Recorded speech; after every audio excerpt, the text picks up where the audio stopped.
Welcome to the SDA Housing Podcast, brought to you by NDIS Property Australia.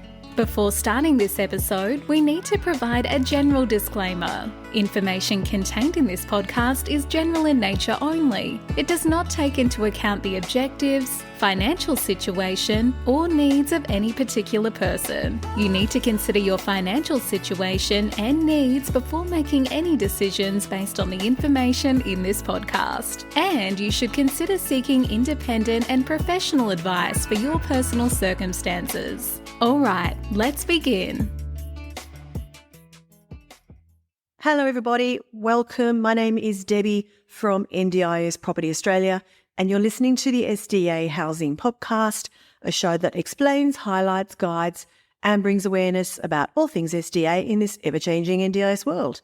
And I've got a guest speaker from the office with me today, Lenore. Hello, Lenore. Hello. Hello, Debbie. Nice to have you here, Lenore. We today are going to be speaking about a report that's just been released by the Summer Foundation and Housing Hub, the SDA Supply in Australia, released November 2023. Now, this is an annual report that they put out, which is a combination of the provider confidence, the SDA provider confidence in the market, as well as the SDA supply pipeline, which comes out of a survey that the Housing Hub do of, it's a voluntary survey of providers in Australia, so it doesn't cover all of the providers and therefore all of the pipeline, but it does include a significant proportion of the major providers, we believe, in Australia. And what is interesting about this report is that it gives us a bit of a different overview of upcoming potential supply of SDA in Australia that differs from a little bit from the NDIA's own pipeline data. So we thought we had a look through this 135-page report and thought that it was worth just going over some of the key findings in it. So Lenore, do you want to maybe introduce the first points there? Yeah, it's a very interesting report. It gives a lot of granularity and a lot of very detailed information that we don't normally get from the NDIA. 60 SDA providers took part in the survey, and 55 of these provided details on their pipeline. And it's very interesting to see for instance, some of the results on provider approaches and confidence. It's interesting to see that the provider confidence seems to be increasing. Then there's also some information on the impact on the SDA pricing review on confidence and level of pipeline development. And the pipeline development, that's broken down into a lot of detail, isn't it? Yes. I found really interesting, the breakdown on how much time it takes between the different steps in the pipeline and which steps there are. Then there's also a national overview on maximum number of residents, location, building type, design category, and also on SDA development status. Yeah, then there's... I think they break it down by state as well. Yes, and also by SA4 regions. Yeah. Yeah. So I thought that we could just go through some of this information. Obviously, the provider confidence probably we'll just summarize a little bit of that because there's a few interesting things in there. But given that Lenore and I both love all of the data and the statistics here, we'll go into a little bit more detail of the findings in the supply pipeline. Now, I just want to note that Lenore said there was, I think, 60 providers that did contribute to this report. Whilst we know that there are a lot more SDA providers in Australia, the majority of registered SDA providers we know might only have one or two properties that they look after and are probably not developing a lot of new properties. So whilst this definitely doesn't capture all of the pipeline in development I think we could safely say it's if not being a major percentage, it's certainly going to be a good indication of what's happening and where it's being built and what's being built and the timelines. So without further ado, we will jump straight into looking a little bit more detail at this report.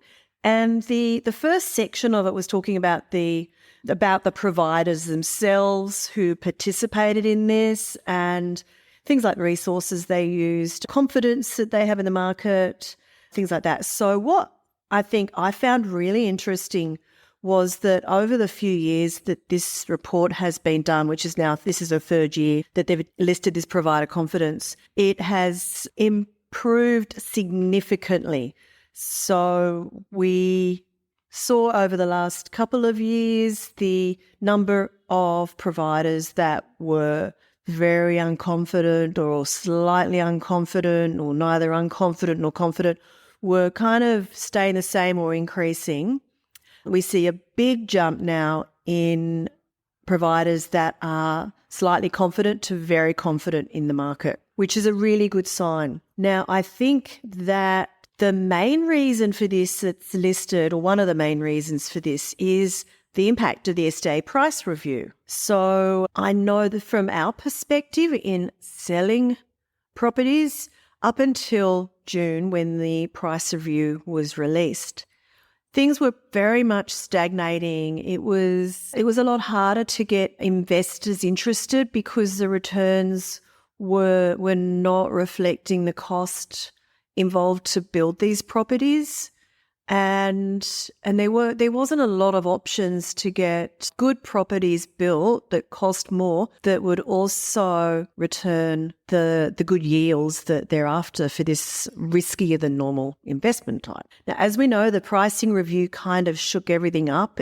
On the whole, it was very positive, and the incomes on the whole were raised very, very significantly. And we've seen that from our perspective, created a huge lot of new interest in people wanting to develop SDA, build SDA and invest in SDA. So obviously that is very much reflected here in the confidence levels on providers across the board. So that's pretty much all I really wanted to touch on with the provider confidence. That leads us straight into the actual SDA supply pipeline. And I'm going to hand over to Lenore to talk a bit more about some of these aspects, but just to lead into it, I mentioned before that this compares to the NDIA pipeline data, or rather it doesn't get to it, because the NDIA pipeline data is based on information provided to the NDIA when the plans for SDA properties are assessed compliant and submitted to the NDIA prior to construction. And this normally happens only a short while before construction. So that is the information that the NDIA are putting out. What they know has got compliant plans ready to go and the construction's close to starting. Now, the providers that submitted their responses to the survey here for Housing Hub, they were able to provide pipeline information on properties that are much further in the future. So those that were still in the planning stage that hadn't necessarily actually reached the stage of having compliant plans submitted to the NDIA. So the information does look quite different to what the NDIA put out, but it is giving us a much more, I think, valuable overview of longer-term pipeline and what providers and developers are looking to be putting into the supply chain for SDA. So the overall pipeline year by year, so they've obviously been doing the survey of the pipeline data since 2018, because back in 2018, the Housing Hub survey said there were 1,518 properties in the pipeline. Now, this year, we have 2,287, which has actually gone down very slightly over the last 2 years. It peaked in 2021, 2,306, and August 2022 was 2304. So, sorry, 2366 in August 2021. So we're down to 2287, just below 2,300, but significantly more than the first 3 years of the survey. So again, that is, I guess, telling us that confidence is there, that providers are happy to still continue to put plans in place for developing SDA, and we all know we need it. So the next interesting thing I thought was, and I'm not going to go in depth into the state-by-state information, but I think just the Australia-wide info is interesting. The maximum number of residents in the pipeline I thought was quite cool to look at. And what we're talking about here is a graph that shows us the number of dwellings and places for one tenant, for two, for 3, 4 and 5 tenants. Lenore, do you want to tell us a bit more about that? Yes, there seems to be a large number of development in places for a maximum of one participant, and particular for high physical support requirements. Yeah. What about the numbers for the 4 and 5 participant requirements? Yes, these are falling, and they're not very popular amongst providers as well as participants. So it's fewer and fewer of these dwellings are being planned and built. And rightly so, because obviously exactly they're not popular. We know that the current group homes, even if they're the new build, meet current SDA guidelines, they're rarely fully tenanted, if at all, because participants with choice and control, even if they have group home funding, are more likely to try and move into a home that has less sharing participants. So, yeah, and the NDIA in their price review back in June was also a recommendation put forward that group homes be phased out in the future. So, yeah, that's interesting. The next thing I highlighted that we should look at was a comparison of SDA places in development over time. And this is actually a graph that shows the number of places year by year in each state. And what I'm looking at here is that New South Wales was always had the highest number of places in development. So obviously when we talk about in development, we're talking about the Housing Hub survey, and that changed last year in 2022. For the first time, Victoria and Queensland overtook New South Wales, and this year WA has jumped up and is now just coming behind Victoria and Queensland. Actually, they've got more. They've overtaken Victoria and Queensland in the number of places in the pipeline, which is very interesting.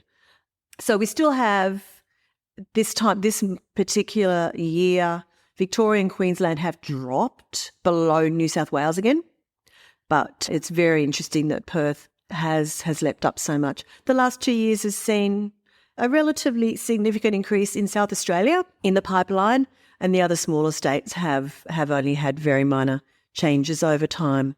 So, yeah, what's jumping out to me there is Western Australia. So we know that Western Australia was the last state to implement the SDA scheme, and I guess they're playing catch up. So the next graphs were the estimated number of SDA places across the build type. So we've got the 2,286 places. The majority are apartments, closely followed by houses.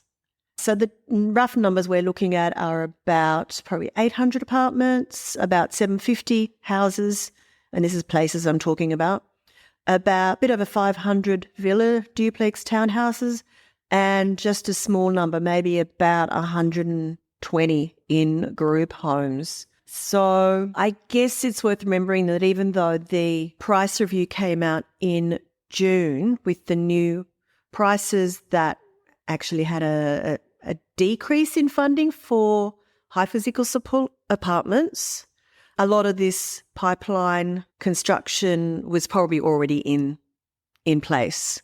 So I would imagine that we will maybe see these particular figures change quite drastically next year. That'd be my guess, as people see that there might be an oversupply in apartments and high physical support, and we might see a lot of other developments. So that leads on to the estimated number of SDA places across the design category. And Lenore, do you want to talk to that one? Yes, so this is, design category. And what sticks out very clearly is the high level of high physical support designs, which is just multiples of the other categories being. The second one is robust. The third one, it's very interesting. And then also improved livability is close to robust. Then fully accessible and multi-design categories are, there as well. But Just a handful. just a handful. Yeah. But when you see that graph, it's just got this huge bar for high physical support and very little of anything else. Yes, that's right. Yeah. So, look, we've discussed this many times before. We know that having high physical support properties as the majority of supply is not necessarily a bad thing, because 90% roughly of SDA participants can live in high physical support. And now that the new funding levels have kind of evened the field a bit more, that's even less of an issue now. But I think we still have a huge place for properties built to improve livability and fully accessible specific designs to be put into development as well. So the next graph is and this is, I think, one for Lenore to talk about, because I know she found this very interesting, estimated number of SDA places by development status. So do you want to tell us more about that? Yes. Lenore? So, I found it really interesting to see what the development statuses are.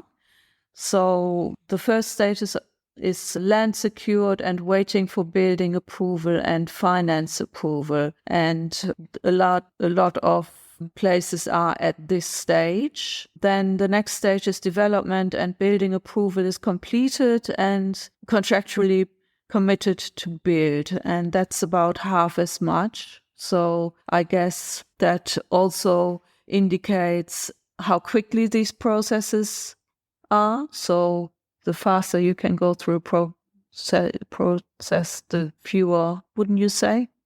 Well, a lot of the timeline in this is very much dependent upon where you're building and the land that you're building on.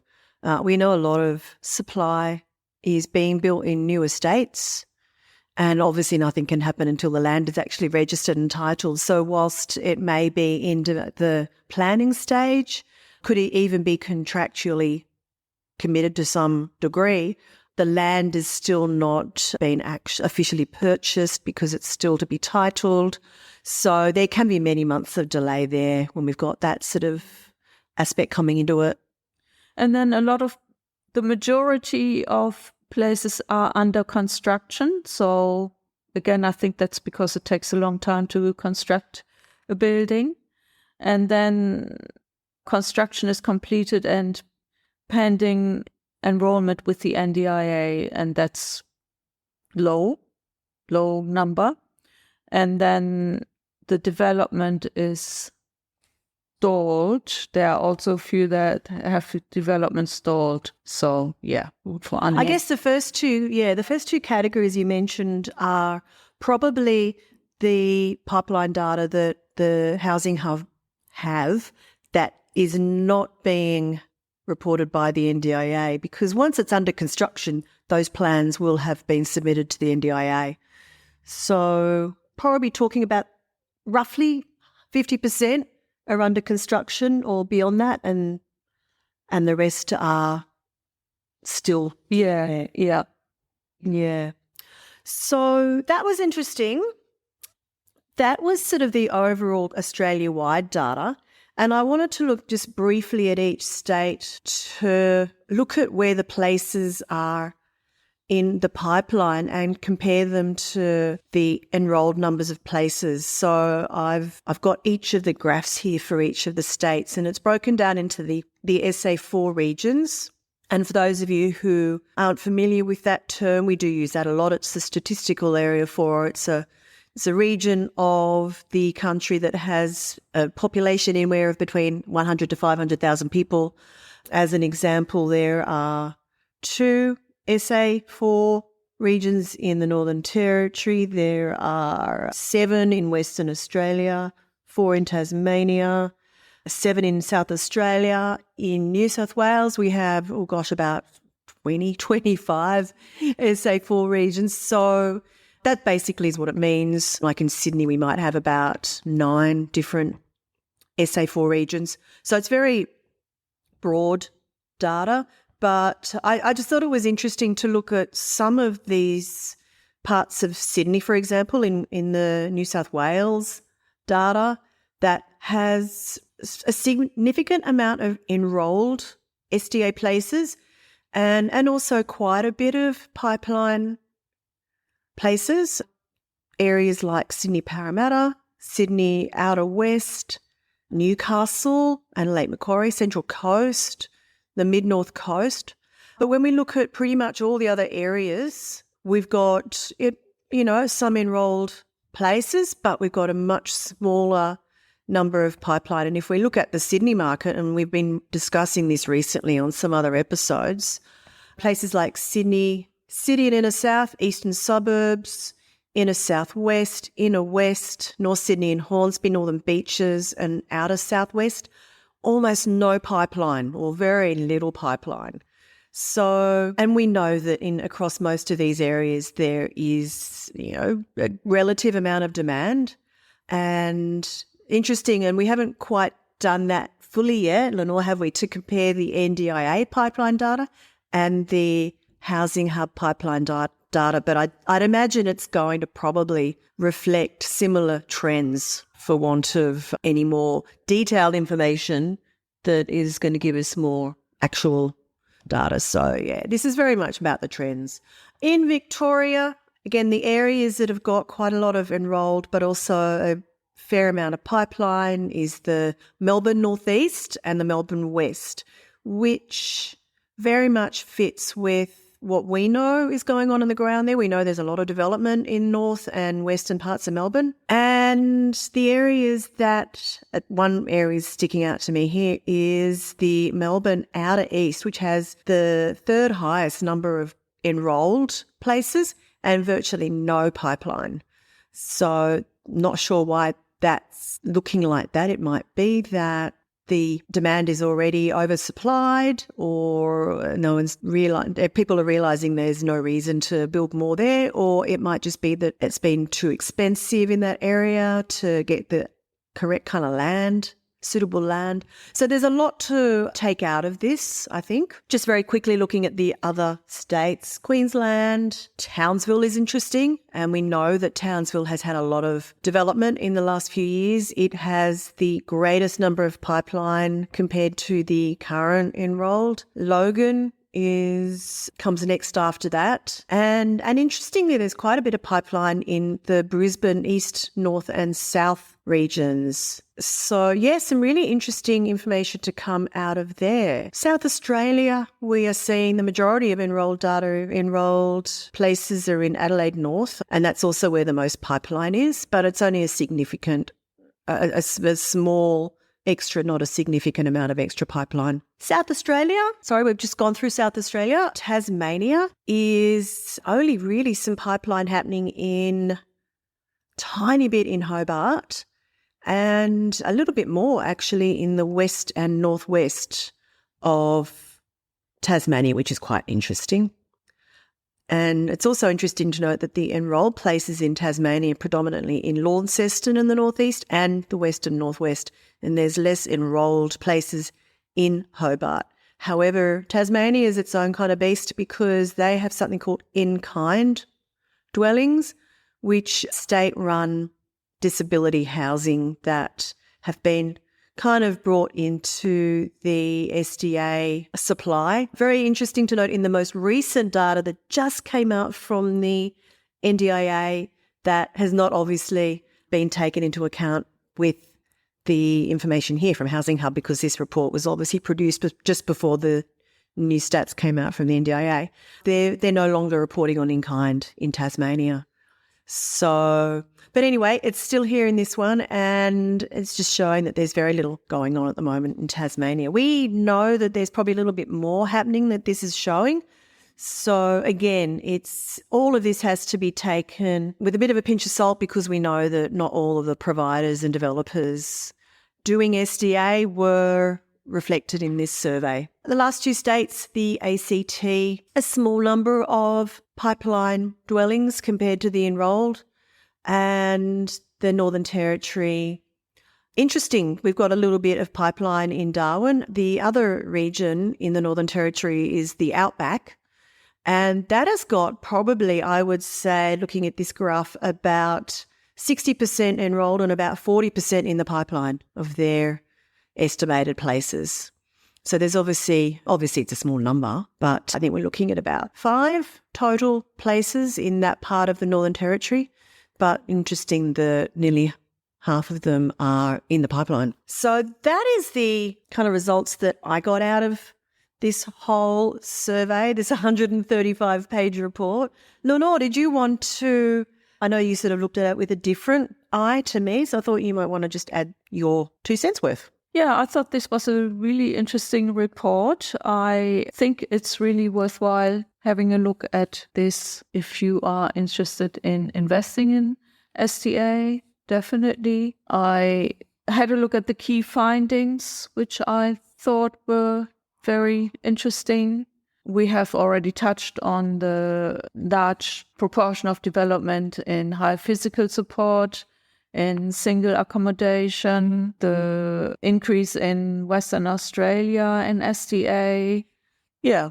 Also, what I found interesting, which was pointed out in this report, is the separation of housing and support services, which has become a lot more, which is a model which is encouraged by the NDA and has continued to improve each year. And that certainly gives participants an increased freedom of choice over housing and support services. You know why I think that's actually happened is obviously, yes, the NDIA kind of frown upon the same provider offering both SDA and SIL, and it's encouraged that those two aspects should be well and truly separated, even if it's by the same business, very much running them as two different. But I think when the SDA rollout first happened, a lot of the SIL providers sort of automatically got SDA registration because there was no one else doing it and someone had to be able to manage the properties. So it was sort of just an automatic thing that these SIL providers got SDA. And this is still a bit of a hangover from that.